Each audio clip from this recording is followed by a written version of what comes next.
Happy Wednesday and welcome back, Heat Seekers. You are on the phone with soothing sounds of Barry White Day 2.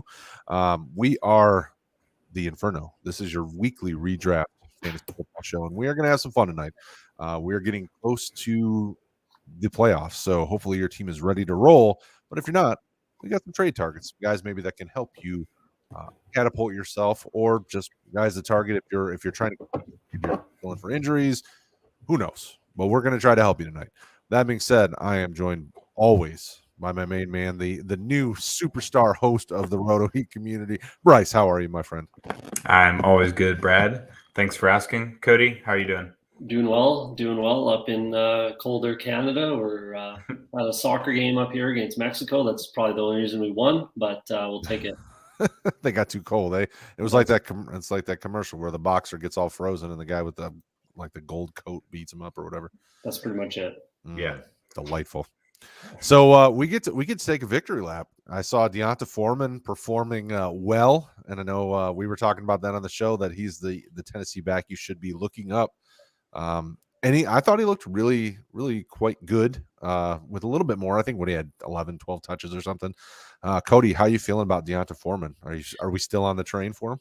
Oh yeah, still like him. I definitely still like him. If anything, I think like they're gonna want to, I guess save Adrian Peterson a little bit, but more like get him warmed up, ease him into the game, get him back into the game, get him some touches, get him some reps, that sort of thing, and just playing with the offense, that sort of stuff. So Foreman's a pretty basic back, just kind of a power guy between the tackles. Just give him the ball, let him run forward. So I feel like they're gonna kind of get AP going as the season goes on, potentially for the playoffs. Who knows whether Henry will be back or not? And they're obviously going to be a playoff team.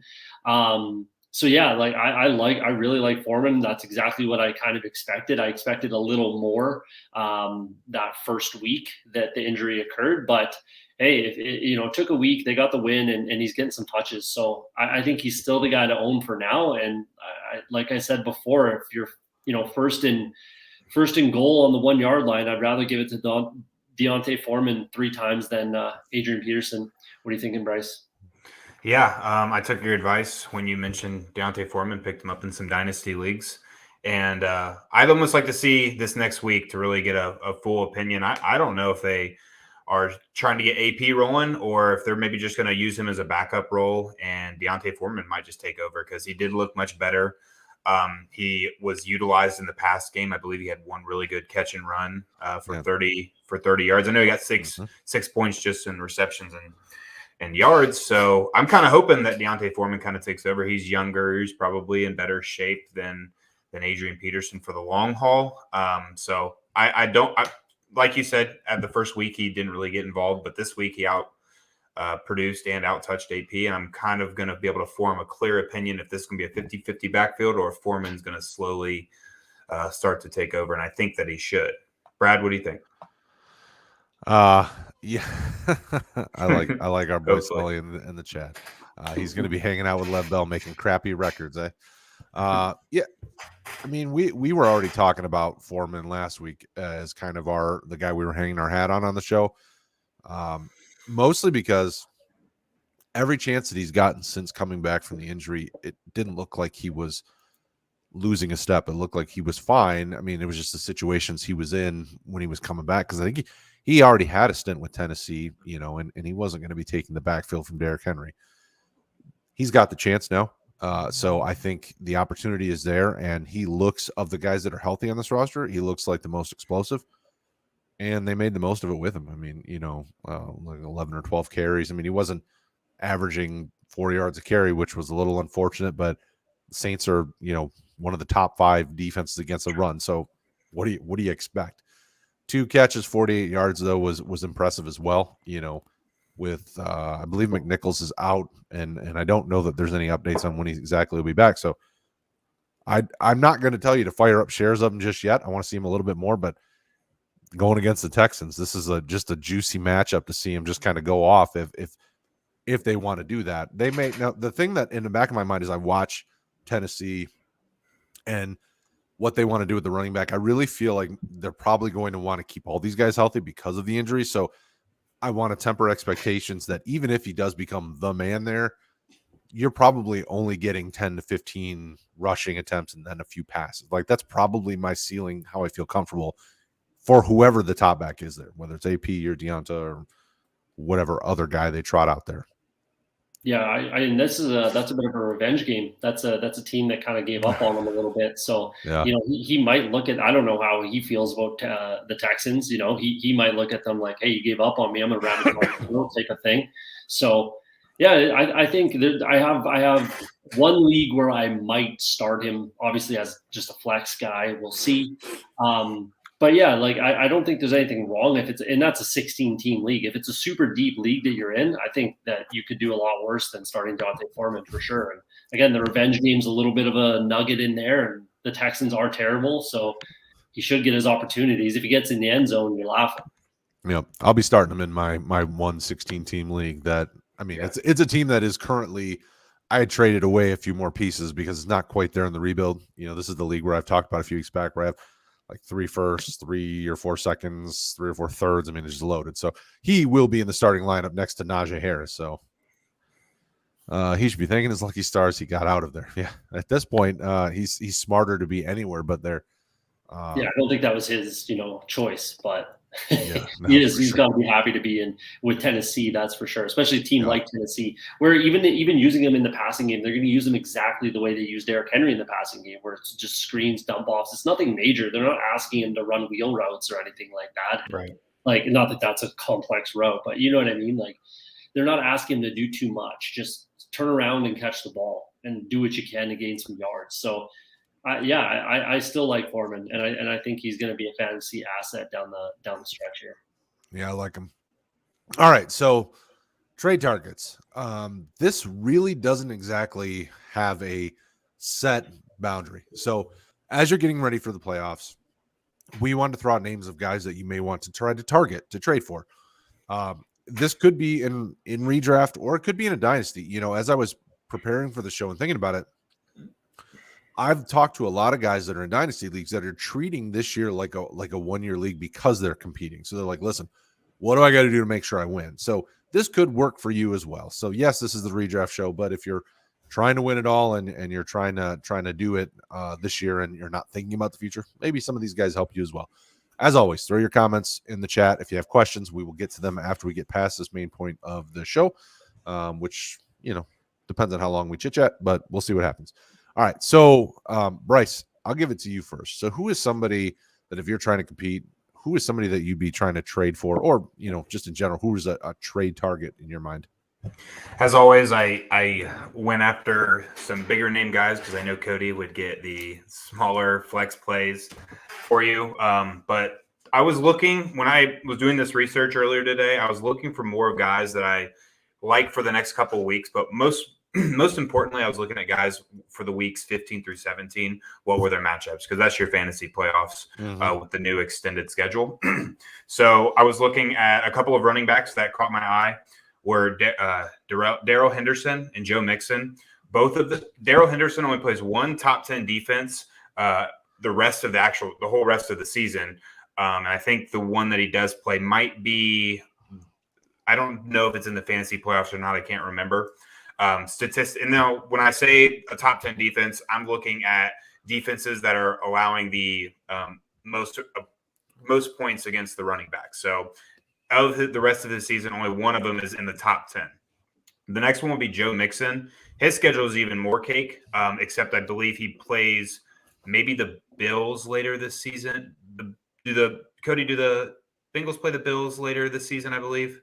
Honestly, off the top of my head, I'm not sure. Yeah. Well, I know he's not on my list. So Nixon's never on my list. So really, he only has one. He's doing this is his best year so far, and he stayed relatively healthy. He only plays one top 15 defense the rest of the season. So the rest of his matchups, except one, the defenses are ranked 15 or lower against the running back.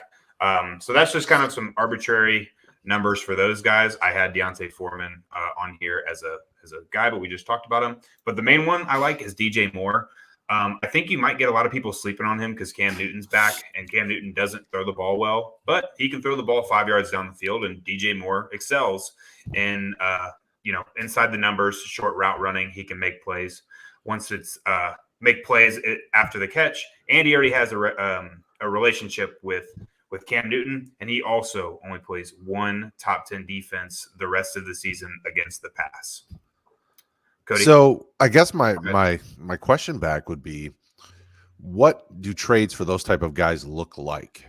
Like if you were asking for or trying to trade for those guys, what's kind of your thought process? What would you be offering?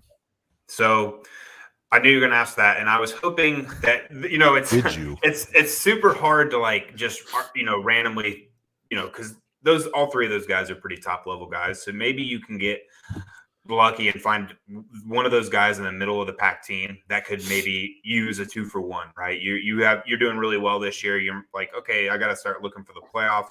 What are my matchups looking like? Can I give a 2-for-1? Thank you, Sully. Can I get a 2-for-1? Can I take maybe one of my best bench players and maybe my running back 2 and go get Henderson or Joe Mixon, right? Can I take my wide receiver 2 and maybe a solid flex player or my top bench player and try and get DJ Moore? Get somebody where you're giving them 2 players that they can plug in their lineup and make their starting lineup better for 1 is what I would try and do. Because you're not going to want to give up any of your studs for 2 pieces unless it's 2 of these guys that I just mentioned. So more than likely you're going to have to package a deal for a guy with this name value. I like it. Yeah, and you didn't know I was going to ask that. You're not a mind reader. Dare you? Gotta ask that. Cody, go ahead, buddy. I took an approach of looking at the playoffs first. I took an approach of looking at, you're a playoff team, or you're at least 5-5. You're pushing for the playoffs. You think you're going to make it, 6-4, whatever you are. You think you're going to make the playoffs, and that's what you're kind of planning for. So I looked at mostly playoff matchups, and talking about running backs, I definitely agree. Daryl Henderson, that's a guy that I had near the top of my list. He plays Seattle, who's 31st against running backs, Minnesota 22nd, and Baltimore 21st in the playoffs in that order. So that's a guy that I'm definitely looking at as well. James Robinson, another guy, Houston 23rd, the Jets 32, and the Patriots 20th. Also, a couple guys that we were talking about, you guys were talking about in the Dynasty show last night, and there's a little bit of blasphemous talk coming out of Mr. Leone on these guys. That's a daily. Yeah, no doubt. Michael Carter is a guy that I think he can get at a reasonable price point, and not even just the playoffs. His next few opponents, Miami, Houston, Philly, all not amazing against the run. New Orleans right before the fantasy playoffs, but that's fine. That's the last week before the playoffs. And then the fantasy playoffs, he plays Miami, Jacksonville, and Tampa Bay. Tampa Bay is a tough one, but he catches balls fairly frequently, fairly well. And that's their, kind of bugaboo, I guess, against running backs. And then since the week 6 bye week for the Jets, Michael Carter's averaged 50.5 rushing yards a game, 5.5 catches a game, and 60.5 receiving yards a game. Throw in two touchdowns. He's had 2 only rushing touchdowns, but the Jets don't score a ton. But that's very, very viable, fantasy relevance, and he's a reliable asset at this point. So that's a guy that I think he can get relatively cheap, and he's got good matchups as well. Another couple guys, I have the Broncos running backs in there. I think that I do have Melvin Gordon ahead of Javonte Williams right now. Everybody knows how much I love Javonte Williams. But the fact is, Gordon is 15th ranked running back, and Williams is the 26th ranked running back right now. So, you got to take your points. It is what it is. But in the fantasy playoffs, they play Cincinnati, who's 28th. The Raiders, who's 24th, and then the Chargers, who are 26th against the run. Those are all very juicy matchups in the fantasy playoffs. And then the last guy I had written down as a running back target, and these guys aren't cheap. None of these guys are going to be cheap. You're going to have to trade. I tried to trade Josh Jacobs for James Robinson earlier today. That was a guy that I was thinking. And then David Montgomery is my last guy that I quite like. He's coming back off an injury. He's coming back off a bye. Justin Fields is looking good. Minnesota 22nd, Seattle 31, and the Giants 27th in that order in the fantasy playoffs. So those are some running backs that I'm looking at. They all have juicy matchups. They're all gettable. And I'm not telling you to go out there and get, even Saquon Barkley or, Kamara or anything like that. But if you can get some of these guys, one or two of these guys, or if you already have one, great. But I think those are going to be decent options that you can look at getting for the fantasy playoffs, specifically thinking you're a playoff team. Hey, don't knock Saquon, because Saquon's going to be the guy that I want to bring into the equation, because he's not played he's not played since week 4. But when you look at, basically the rest of the season, he faces one top 5 rushing defense with Buccaneers week 11, fantasy playoffs, 31 ranked Chargers, a round 10 Cowboys, but they've been suspect against the run here a little bit. Eagles, Bears. And even before that, Dolphins, Eagles. Saquon is a guy, if you can get it, I would go get it. I know I'm always the one that's worried about the injuries, and Rick will tell me to shut up. Don't worry about injuries. Here, I'm not worried about injuries. Like, Saquon is a guy that I target all offseason. And even now, if I don't own him, I'm still targeting him because he's been hurt, but he's supposed to be coming back. They've all, we talked about it last night on the show, and Sully, nailed it with they've all been kind of freak injuries, even this last one. He stepped on some dude's, he twisted his ankle stepping on a person. If he's healthy, like, he's going to be a monster for the playoffs. Even when, you looked at him by week 3, he was about healthy. And we saw week 3 against the Falcons, over 20 fantasy points. The Saints in week 4, over 20 fantasy points. He got back to prime Barkley play and then got hurt. And it's like, oh, crap. Well, my only question to you there would be, as far as, price point, who's more expensive, Daryl Henderson or Saquon Barkley? Well, okay, so this is a conversation that I've been having in one of my group chats for one of the leagues that I do that isn't Roto Heat related, and the conversation about recency bias, and that I think plays in a lot, especially in season with fantasy owners. Daryl Henderson's been performing at a good level in an offense that everybody wants a piece of. So if you were going on name, obviously Barkley. If you're going on production and recency bias, Darrell Henderson would be more expensive. The truth is, Saquon should be expensive to get. Is he? I don't know. The few owners that I've tried to talk trade about, I don't really have what they're looking for, so there's nothing I can offer them that really gets them excited. So I don't have a good answer to that question, other than to say, I think you're going to have to do something like Bryce mentioned, where you're giving a couple of pieces. Or, and this is the other factor of the equation. So you look at those teams think about the team that drafted him. They probably drafted him in the first couple rounds, and they're probably losing because he's not been on the field. Because I'm one of those teams in a redraft league. He was one of my first couple picks, and I had him, and I had a few other guys that got hurt, and my team's trash because they all got hurt. I think I had Kareem Hunt on that roster, and I don't remember now. I had 2 wide receivers go down with injury, and then Logan Thomas as my tight end go down. So everybody that was starting got hurt. At this point, can you get them to trade is the question. Are they paying attention to their league anymore? And how do you make a deal happen with a team that is clearly out of the playoff hunt? I don't know. Right. Yeah, you can't really. Like, honestly, when teams are out of the playoffs, it's kind of, in my opinion, it's kind of like an unwritten rule. You can't trade with those guys because they're dead, and any trade is kind of seen as a suspect trade where, one team is a playoff team and the other team is completely out of it. It's kind of becomes, a weird conversation with league mates, to be honest. But I was kind of just wondering out loud, price point wise, who would you rather have right now, and even for the rest of the season, regardless? So I guess rest of the season is more the question: Daryl Henderson or Saquon Barkley? Bryce, who would you rather have? I love Saquon Barkley, but I don't think I can steer away from Daryl Henderson.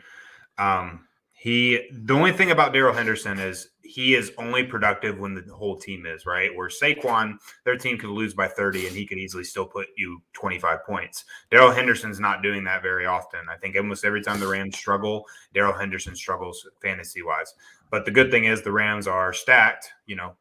Ideally, they're pretty stacked. I think OBJ will get things going. I don't think he'll replace Robert Woods per se, but I think he still adds a dimension that we saw that offense lacking this past week because he didn't know the playbook yet and things like that.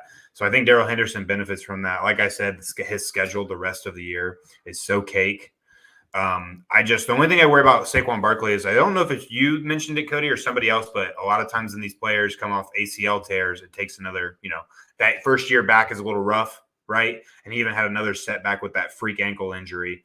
I think next year he's really going to fully trust his leg, and it's going to be a bounce back year for him. I hope I'm wrong when I'm saying this, but I'm going to put my money on Daryl Henderson, not only on just I do think he does better than Saquon the rest of the year, but to top that off, I think his price is cheaper as well, just from name value. That's kind of 3 of the last 4 weeks. I was Yeah. going to say 3 of the last 4 weeks, Daryl Henderson's only had single-digit fantasy points, right? If I'm reading this correctly. I mean, the Texans were the only team he performed well, and that was because he had 2 touchdowns. 14 carries, 90 yards, 1 catch, 3 yards, touchdown. Mm-hmm. Otherwise, the Lions, he had less than 10 points. Titans, less than 10 points. 49ers, less than 10 points. I don't know. 2 of those teams are pretty reasonable against running backs, though, the Titans and the 49ers. Well, 40 right now, 49ers are 23rd against the rush and 6th against the pass. At least from what MFL's saying. I just have MFL page of his up. But Tennessee's good against the run. I do know that. Yeah, Tennessee is good against the run and softer, and Detroit is not good against either. They're in the Detroit's terrible against the run. I might have that backwards for the Niners. I thought they were weak against the pass and good against the rush, but I think I had that backwards. And Texans are crappy both ways. And that's the only, and even before that, the Giants, they had a good one. So weeks 1 through 6, he performed at 15 fantasy points or higher, and then the last 3, the last 4 have been so. I'm not saying that he won't. He should still be fine, I would think. I'm still putting him in my lineups if I have him, but for me, I'm leaning Saquon if you can get him. Not an easy get, I'm sure, at this point in the season. I will say, though, in redraft leagues, I try to make those types of deals in the chat. So if it's a teammate or a league mate, that's losing and their team's trash, I try to make those trades in front of everybody so that they know I'm not trying to be disingenuous. I've gotten a few done, but not very many. I'm just full disclosure. It's not happened very often, but I did 1 this year so far, and my team is middle of the road, and that team is not. So, yeah, middle of the road's different. If there's a team that's not won a game, I wouldn't touch them. That almost is like Cody said. It's almost collusion at that point if they can't make the playoffs. And then it's not any sort of dynasty or keeper league. It's just really a weird trade. You'd almost have to get everyone in the league to agree on it, because that's just kind of one of those weird gray areas. It is, but I want to win, so in a redraft, I try. Yeah, well, doing it out in the open like that and nobody says anything, then I can't see how people still talk. But typically the times that I've seen it happen is people will try to get in on the action. They'll say, "Oh, well, I can offer this," and then it becomes kind of a bidding war.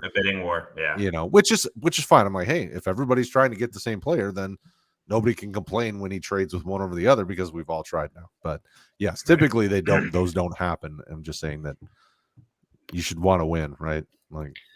Do whatever you can. What do we got for quarterbacks and wide receivers? So quarterback is a weird one.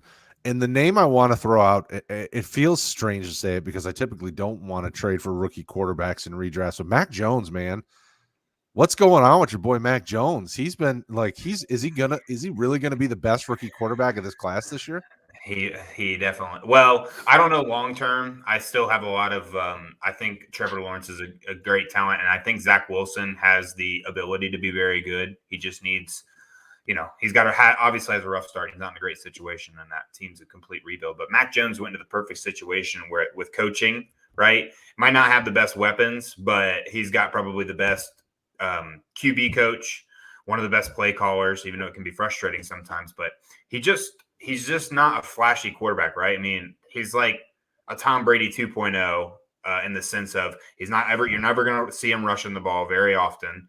And he's going to be more of an accurate passer rather than a guy that, is doing flashy stuff, rolling out of the pocket and throwing off balance, cross body stuff. He's going to sit in the pocket. He's going to put the ball where it needs to be. And he's going to be very dependent on players able to at least create a little bit of separation and or able to catch the contested ball. I think it's just mostly game script. He's not putting up flashy numbers, right?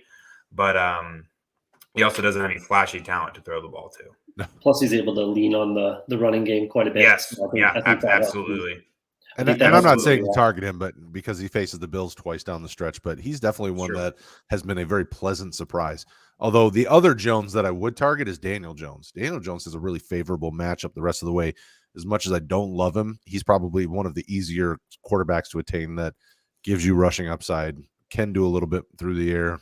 He's not great, but he's cheap and definitely viable. I mean, he faces the Bucks, Eagles, Dolphins, Chargers are solid, and then otherwise it's Cowboys, Eagles, Bears. Bears is a little better, but they're still, not been great. Yeah, I looked at the quarterbacks and wide receivers, just kind of bunching them together. I don't particularly usually like to stack at all, if I'm being honest, with wide receivers and quarterback. Just because, you can get shut. If they have one bad week, especially in the playoffs, it destroys your whole season. Even if you're the first overall team, you go into the playoffs and you're playing against a strong pass defense, your quarterback and wide receiver get shut down. It's heartbreaking. It really, really is not fun. But with these couple guys that I looked at, I think that, you should be all right, hopefully. And one of them, and he's probably going to be tough to kind of get, is Jalen Hurts. I think Jalen Hurts is a guy to absolutely target. He plays Washington in the first and the championship week of the playoffs, and then the New York Giants in the middle. So Washington Giants, Washington, and then you pair him with Devonta Smith, and I think you got a pretty good recipe to put up some points. I think minimum you're going to get 20 and hopefully 20. Devonta Smith has had his best 2 weeks, back-to-back weeks. I think he had 22.6 points in each of the last 2 weeks. And then another thing that I think is pretty big that I really like is their bye week is week 14, right before the playoffs. So, they're a young team, especially young guys like Hurts and Smith. They're going to catch their breath. Hopefully everybody gets healthy. They're going to be feeling good. They're going to, see where they need to go. They're going to obviously know if they're not going to be pushing the playoffs in real life football, but you never know if they rattle off some wins. I highly, highly doubt they get there, but we'll see. So either way, they're going to be playing for Jalen Hurts. There's potential he's playing for his job right now. So, week 14 high potential. Yeah, exactly. Week 14 bye week, you come back and you have a soft defense at home, and then another relatively soft defense at home, and then a soft defense on the road to close it out, and a team that you just played. So that's a combo that I'm looking at. And you can get. It's hard to say if you can get those guys. I'd say if you have one of these guys, it should be easier to go after the other. And then I've got Dak Prescott, another guy. He's going to be tough to get. He barely made this list because he is so tough to get. But I like Amari Cooper down the stretch as well because he's cheaper than CeeDee Lamb. So I guess if you're the Dak Prescott owner and you don't have CeeDee Lamb, don't go after CeeDee. He's going to be too expensive and it's going to be tough to get him. Go after Amari Cooper, who we all know can throw up 35 fantasy points in a game, 150 yards, 3 touchdowns. He does it multiple times every season. And he could be, nursing a hamstring injury like he always is and throw up those crazy numbers. So I wouldn't be nervous about that. And then they play the Giants, Washington, and then the Arizona Cardinals in the fantasy playoffs. All reasonable matchups, the toughest one being the Cardinals. But the Cowboys, it's a little easier to take those players on an offense like that, right? So, and it's at home. So that's another kind of pairing that I really like. The last one I want to throw out there is another, since you brought it up, Brad, the rookie quarterbacks. I think give Justin Fields a look. He's looked pretty good these last 2 weeks, ran for 100 yards. He's improving. They're having their bye week. Or they just had their bye week, sorry. They play Baltimore, Detroit. Arizona's a tough game. Green Bay is a tough game. But in the fantasy playoffs, Minnesota, who's 14th against quarterbacks, Seattle, who's 11th, and the Giants, who are 15th. You pair him up with Darnell Mooney, who I like but I do like him over Allen Robinson at this point. And then Minnesota, Seattle, and the Giants, they're all, bottom half of the league. Not quite the Seattle Seahawks, but they're all bottom half of the league against wide receivers. So those are kind of 3 stacks that I think can potentially potentially win you a championship this year. Hopefully you have one of the guys and you can go and get the other. And I'm not sure you want to rely on Justin Fields starting the rest of the season. Again, depends on how deep your league is and everything. But those are the kind of guys I had in mind. And one that you kind of had touched on just a tad bit. Well, you said the word Seahawks. Slim wants to know about Russell Wilson. That's one that I would think in a redraft format, if you can target him and get him, he should, as long as.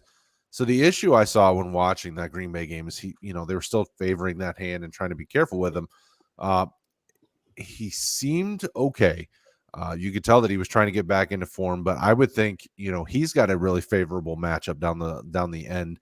I think he's got one top 15-ish pass defense, if I remember correctly. Let me pull it up just to make sure I'm not saying the wrong thing. Was another stack that I had written down. I have, but I didn't say it was Russell Wilson and Tyler Lockett is another one that I think you can definitely go after. I'm not worried about Russell Wilson at all. That game was very, very, very cold.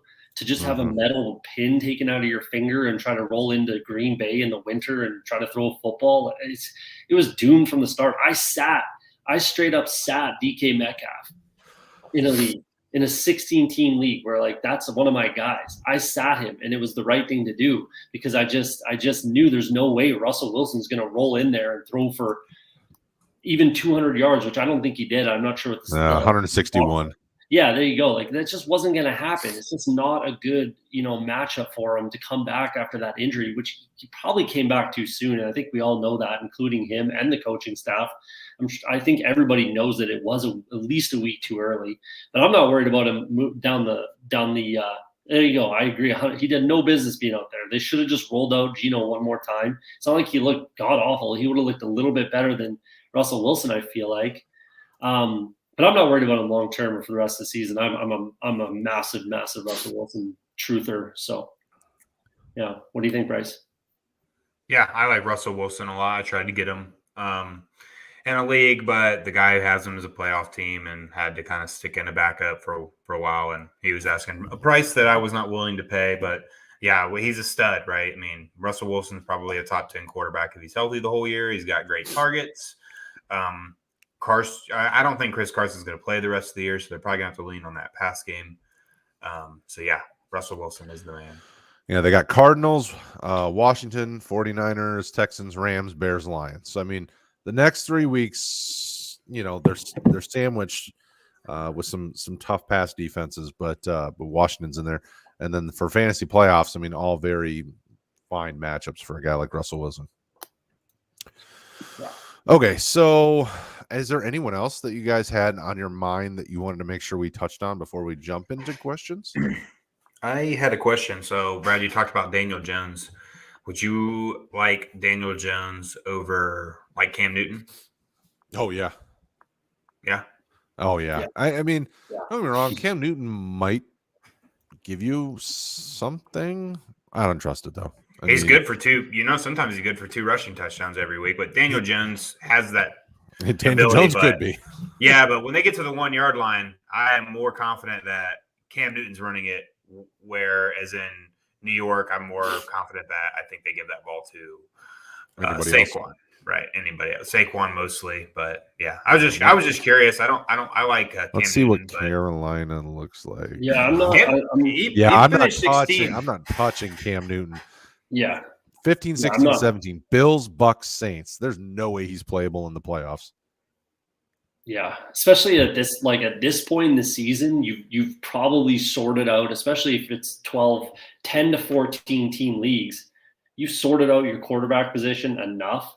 And I don't think there's going to be enough of a need to potentially even roster Cam Newton personally.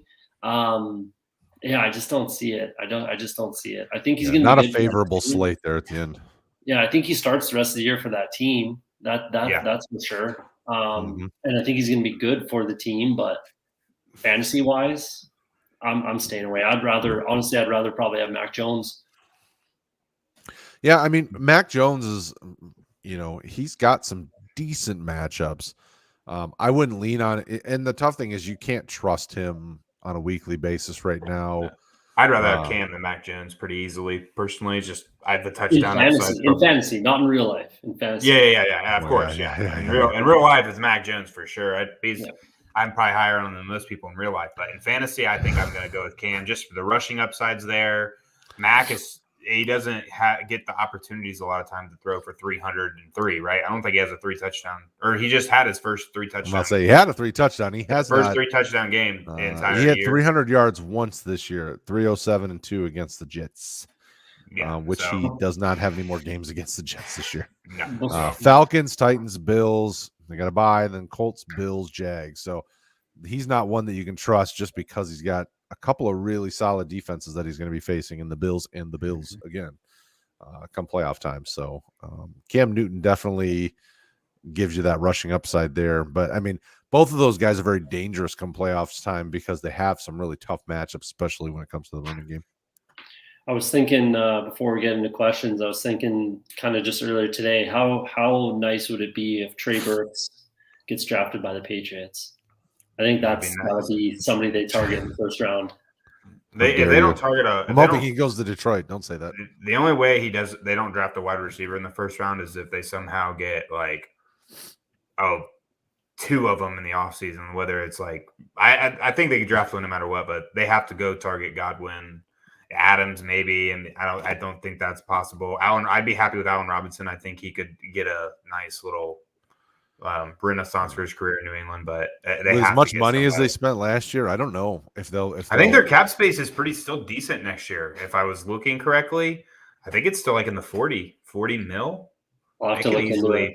I'd probably rather Trey Burks. I think I was looking. Yeah, I would rather have him, but I would rather him get 2 people because I don't think Kendrick Bourne is going to be. I wouldn't even like. I like him and all, but I'd rather have 2 dudes better than him. Obviously, I think he's the number 3 receiver on the outside, where I want 2 better names on the outside and Jacoby on the inside. So yeah, I agree with that. I think you could have Kendrick Bourne as kind of your backup to Jacoby / if in a pinch, if you need him to play outside, sort of thing.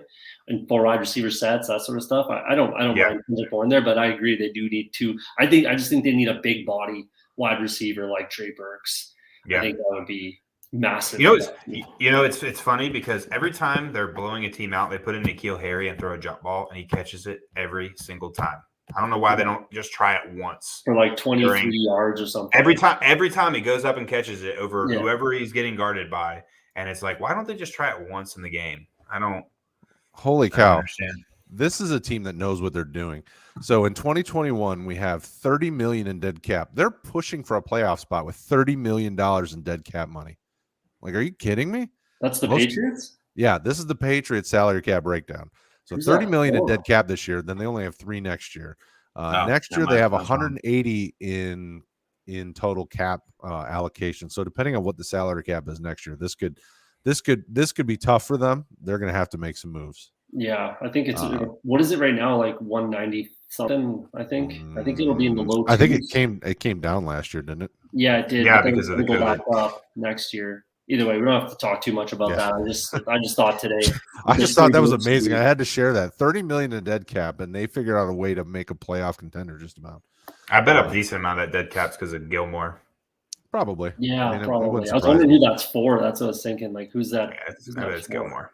Yeah, there's a couple in there that certainly are sucking up that dead cap. So I think that's it. Is that all the guys that we mentioned that we could think of that needs? Oh, sorry, cap is a myth. That's a true statement. They can do whatever they want with the cap. Yeah. You can always find ways to change things. Manipulate. Yeah, especially in the off season and it's crazy the gymnastics they can do. Oh, I know. All right, so on to questions. You guys have been patient. We appreciate that. Let's get into some of these questions, get them answered. Roman, welcome, my friend. What do you guys think of Swift for Zeke in a full PPR that is being offered to me? If you're getting Swift, I would do that deal for sure, just because I like both. Both have value. I would go Swift. What do you think, Bryce? Yeah, I agree. I was looking at Swift's schedule the rest of the year when I saw that question earlier, and he's got cake matchups. And really, when you talk about a running back of Swift's caliber who is super valuable out of the backfield, you don't really have to look too much against how teams do against the rush, right? Because he's got tremendous PPR value. But I mean, they just gave him the ball 36 times Sunday. So that was and he handled a it. wild game, but yeah. Yeah. But I mean, they trust him to be able to handle that workload. I heard he had a sore shoulder. Well, who wouldn't after 36 touches? I believe, Brad, you can confirm this, but he is off the injury report for his lower body injury, right? Mm-hmm. Yep. After the bye, I believe. So yeah, I would do that trade. I actually sent that trade yesterday, so it's kind of funny. It hadn't got approved yet. I texted the buddy and all, but I thought you offered it to Roman. No, I want Swift, and yeah, he's doing better than Zeke this year. I think that they continue to keep Pollard involved. I think we see Zeke completely take over in the playoffs. I think they're going to really lean on the run game. But yeah, I'll do that. Cody, Swift or Zeke? I love Zeke, but I will take Swift there as well. That's all I said about the Detroit Lions in the offseason was they're going to have to run the ball 40 times a game in order to stay in ball games. And that's what they're doing. So it worked out. Plus he catches, he's going to lead the team in catches and maybe even receiving yards this year. So yeah, I would in a full PPR, that's a big caveat there. I think I would do that too. Absolutely. Slim, welcome as always. We appreciate you here. We do not have a cash app. We got Patreon, and then however YouTube does the super chat business. I have not actually done a super chat before, so we do appreciate your thoughts and your comments as always. Tony, welcome as well, my friend. Let's see here. All right, Sully, Rotoheat Sully. That's an intriguing name. I like it. The cut of this man's jib. Do you target injured guys like Hopkins, Jones, etc. if you know you are going to make the playoffs? Hopkins, sure. Jones, I don't know. Yeah, I would target Hopkins, but I'm not touching Julio Jones. I think he's talking about Aaron Jones. Oh, is he? Maybe. Oh, yeah. I would assume. Probably. I would assume Aaron Jones. He's just out for 2 weeks now. Yeah, probably 1 to 2, but I bet it's gonna be 2. You're probably right. Yeah, then I would both of them if it's Aaron Jones. Yeah, I would for sure because they actually have really good matchups as well. I was looking at AJ Dillon to have on that list, and then obviously I wasn't going to put him on there. He's a little bit he's kind of the handcuff, and then Aaron Jones is just going to be too expensive. Is kind of what I thought. That's why I kept him off my list. But yeah, I would target both of those guys. I did, even though I did just completely destroy Nuke Hopkins the other week. I still think that he's a good trade away target and a trade target. So obviously that makes no sense, but that's kind of how I feel about him. Like I traded for him in one league and right after I dogged him. So I would for sure, especially if I know I'm going to make the playoffs. Yeah. There you go. All right. Slim, is Deonta Foreman a good pickup if Nick Chubb is still out? Deonta Foreman is always a good pickup right now. At least that's the way we're talking. I think 10 points is pretty reasonable, for him at this point. Where if I want to double digit, I feel almost comfortable that he's going to get double digits. I think he's going to get more workload. Obviously, I wouldn't feel comfortable starting over guys like Nick Chubb or anything like that. But if you're going to pick up a backup and have to plug him in, and there's a guy on the waiver wire that has a pretty decent chance to give you double digit points, I feel pretty comfortable picking him up and plugging him in my lineup for sure. Yep. All right. Twan Taylor, is Elijah Mitchell playing this week? All right. So the most recent article I had read, they expect him to play even though he's got a broken finger. It is still Wednesday though, so keep an eye on that injury report. I don't honestly I don't think we're the ones to ask if he's going to play. None of us are doctors and we're not in the building. That's for sure. I think he can play with a broken finger as a running back. Yeah, I think he can play. That'll hinder his catching ability potentially, but it's not like a quarterback throwing the ball, right? That was a major problem for Russell Wilson. For a running back, that's not a big deal, realistically. No, not at all. All right, so Gary, welcome, my friend. Full PPR 2 QB league was offered Wilson DK to give up Brady. Other offer was Rodgers Deontay for Brady. My wide receivers are Jefferson, Waddle, AB, Ayuk. Other QBs are Jimmy G, Ben, and Lance. Ooh. This is a 2 QB league. I would take either of those trades. Yeah. I don't know which one I'd want more. I would probably want the Rodgers Deontay one more for for redraft for the rest of this season, I would probably want Rodgers, Deontay. Deontay Johnson's like the king of 15 points. Like that dude is always good, especially because it's full PPR. That's what I'm leaning. Doesn't matter who the quarterback is. Deontay Johnson's getting you 15 points pretty much every single week, and I would probably trust Rodgers a little bit more than I trust Wilson. So I think I'm going to agree that I'll go Rodgers and Deontay, but that's close. Oh wait, you didn't answer. Cody, I take the DK and Wilson personally. I like their playoff matchups. If you're a playoff team again, especially, that was a stack that I was talking about. Thinking DK is too expensive, so I want to lock it. But yeah, if you're making the playoffs, I like the DK and Wilson stack. And I snap. Yeah, I think we all agree. I snap except one of those. I take both of them. Yeah, if it's dynasty, I'm taking DK and Wilson pretty easily. This ain't a dynasty trade. This can't be a dynasty question. I would think this has to be redraft. I hope not. So there you go. Two of us would say the Rodgers, Deontay. All of us would say either, and then Cody would say DK Wilson. Josh, welcome, my friend. Should I trade Mixon, Moore, and Godwin for Swift, Deontay Johnson, Myers, and Crowder? So Joe Mixon, DJ Moore, and Chris Godwin for Swift, Deontay, Myers. Oh, that's a good one. That's close. That's closer than it might appear. I would in a redraft. I'm keeping Mixon, Moore, and Godwin. I would feel so much more comfortable having those three over Swift and Deontay. Those guys are going to be just monsters to stretch. If you break it down like this: Swift or Mixon? Swift. Yeah, it's for sure. And then Deontay or Godwin? I mean, I don't really like Deontay much. I think Moore, Godwin, and Deontay are all pretty much on the same, like, I could trade either of them straight up. So I like the gap between either Moore or Godwin, whichever one you like less. I like that gap way more than I like Myers and Crowder in comparison to Swift and Mixon. Like I said, Mixon does also have a cake schedule the rest of the year. I know you don't like him personally, Cody, but he gets the ball so much as well. Like Swift, he's a huge point in that offense, and it's just like he seems pretty reliable this year. So I'm going to go with the Mixon, Moore, and Godwin. So what I was kind of getting at is I think what it boils down to is DJ Moore for, I would say, Myers is basically what it is. DJ Moore or Jacoby Myers. And who do you like better? Realistically, this is a who do you like better, kind of thing. They're all same tier, like Swift and Wilson, pretty close tiers. Godwin and Johnson, very, very close tiers. Moore and Myers are pretty close in their tiers. So who do you Myers like? Myers finally got a touchdown, so he's in now.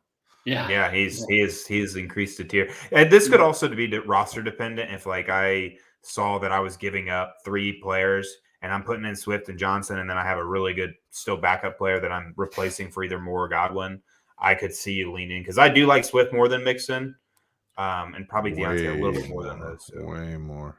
For rest of the season, I think it's pretty even. Personally, This is the Swift, Deontay, Myers, and this is the perfect time to throw the hey. Jump into Discord, post your roster and what it looks like, Josh.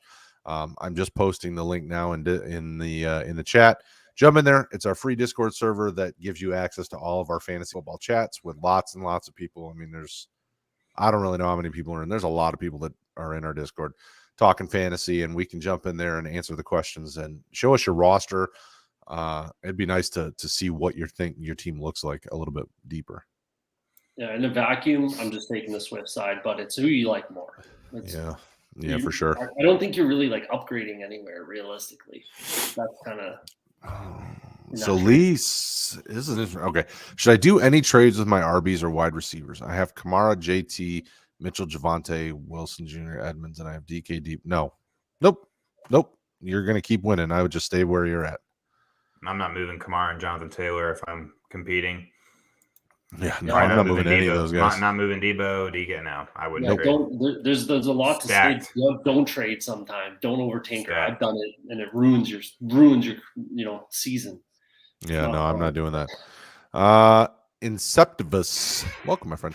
Do you guys think Henry would come back for the playoffs? Real life playoffs or fantasy playoffs? I'm assuming real life. Fantasy playoffs? No. Real life? No. potentially. They're already a playoff team. There's no point in rushing him back at all. So playoffs, I think that's definitely, especially if they get a first round bye. They get a first round bye. If they get that, yeah. Yeah. That would be an interesting run. Yeah, if they get it, that would be very helpful. Huge. Yeah. All right. So VTech says Pittman Jr., Kendrick Bourne, always Pittman Jr. Not even close. Not even close. Not even in the same stratosphere.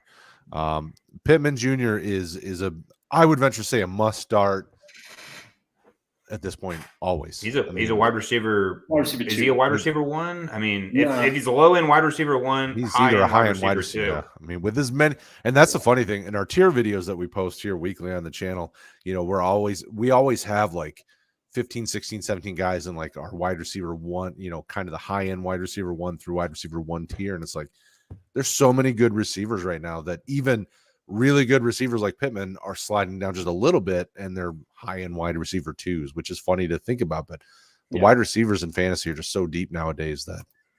And the difference between like wide receiver 14 and wide receiver 8 is like 5 points. Like it's not a lot, right? So there's so many guys that are so closely bunched together, but he's I agree. It's not even close. Pittman's a must start, I think, too. At least I love it. Two. I love it. Gary is going big brain on this, and I like this. This is how you should be thinking about this because he's facing the guy he's about to make this trade with on Rodgers' bye week. So he's leaning the Wilson DK side of that trade. So I would agree if that's what it's looking like, and that would be what you'd have to play. Your backups are not going to really give you the value in that week when you're facing this dude. So definitely go Wilson DK and hope Wilson's fingers are good to go. Yeah, they should be by then. You should be fine. Oh, look at Sully coming in with the facts to back up what we were saying. Bourne is wide receiver 14 since week 6. It's Pittman, but it's closer than you'd think. How does he have that at his disposal? That information? Because it's Sully. Why just randomly week 6 as well? Because so what you don't know is if you include week 5, he falls to like wide receiver 40.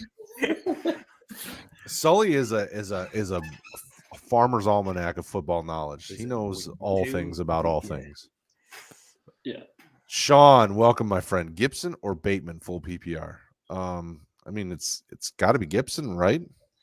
Okay, on the road against Carolina. This is, I'm assuming, this week type of a question. On the road against Carolina, or if it's rest of season, I'm probably going Gibson easily. But yeah, I guess they just play a tough defense though. They played, and he did pretty good. Yeah. So, and I think he's gotten over that hump now. Like, I think we were talking about him a few weeks back. I was saying he's definitely a guy you want to target for down the stretch type of guy, and that's what's looking like it could be a thing. But if this is this week, rest of the season, Gibson for sure. But this week, I'm thinking. I mean, he did just throw 2 touchdowns against the Bucs. Yeah, but what's he do without those touchdowns? Like, you got to be put in that situation, right? True, he's like 64 yards or something like that. Yeah, it's just with Bateman. I'm assuming everybody watched the Thursday night game. They need to get him on the field more, and they need to get him the ball more. Rashad Bateman is a very good wide receiver. Like, they need to target him. They did towards the end of the game when they were trying to come back. It's like, why weren't you doing that all game when he was like, he's a stud. He can be, I think. I watched him with a buddy who flex started Bateman. We're just like pulling our hair out because they're not targeting him. He wasn't even on the field. And I said on this show that I was worried about Sammy Watkins coming back because Greg Roman's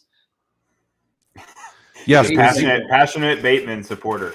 But a zebra doesn't change its stripes. The Ravens run first. They want to run the ball. Like, I would go with the running back in this equation because I know that it's a safer play with a Gibson, especially this we're getting to the point where we need to win every week.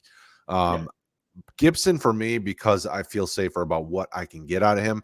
Bateman could be the ceiling play because he's looking like he's getting better and better, but I'm not going a rookie receiver over a running back that you probably drafted in the first couple rounds. You go with the talent here as much as I love Bateman as well. I don't love him as much as I love the Denver running backs or Michael Carter. But in this rookie class, I'll agree with that. I would say start Gibson because, like he's going to get more opportunities. He's going to get more touches, period. I just wanted to go on a bit of a rant there about Bateman. And if my buddy went on a tangent, he's going to be rooting for it because it was just, man, he is that good. He is a guy.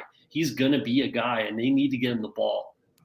Definitely a guy. Cody is bang on. Numbers don't lie, but they can be manipulated. True story.